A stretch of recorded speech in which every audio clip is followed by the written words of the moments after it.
ರೇಣುಕಾಸ್ವಾಮಿ ಕೊಲೆ case, Darshan case ವಿಚಾರಣೆ ನಡೆಸುತ್ತಿರುವ ಕೋರ್ಟ್ ಜಡ್ಜ್ ಬದಲಾವಣೆ.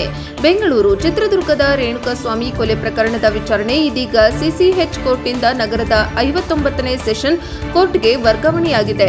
ಪ್ರಕರಣದ ಕನಿಷ್ಠ 60 ಪ್ರಮುಖ ಸಾಕ್ಷಿಗಳ ವಿಚಾರಣೆಯನ್ನು 1 ವರ್ಷದೊಳಗೆ ಕಡ್ಡಾಯವಾಗಿ ಮುಗಿಸಬೇಕು.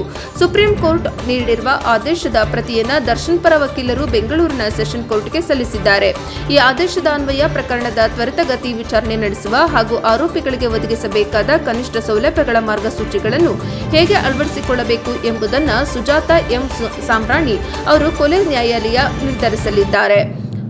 ನ್ಯಾಯ ಪ್ರಕರಣದ ವಿಚಾರಣೆ ನಡೆಸಲಿದ್ದಾರೆ. ಇದೇ ಪ್ರಕರಣದಲ್ಲಿ ಈಗಾಗಲೇ ಜಾಮೀನು ಪಡೆದು ಹೊರಗಿರುವ 5 ಆರೋಪಿಗಳ ಜಾಮೀನನ್ನು ತಕ್ಷಣವೇ ರದ್ದುಗೊಳಿಸಬೇಕು ಎಂದು ಪ್ರಾಸಿಕ್ಯೂಷನ್ ಪರ ವಕೀಲರು ಸಲ್ಲಿಸಿದ ಅರ್ಜಿಯ ವಿಚಾರಣೆಯ ನಡೆಸಿರುವ ಹೈಕೋರ್ಟ್ ಸದ್ಯ ತನ್ನ ತೀರ್ಪು ಕಾಯ್ದಿರಿಸಿದೆ. ಹೀಗಾಗಿ ಹೈಕೋರ್ಟ್ಗೂ ಸುಪ್ರೀಂ ಕೋರ್ಟ್ ನೀಡಿರುವ ಆದೇಶದ ಪ್ರತಿಯನ್ನು ಸಲ್ಲಿಸಲಾಗಿದೆ.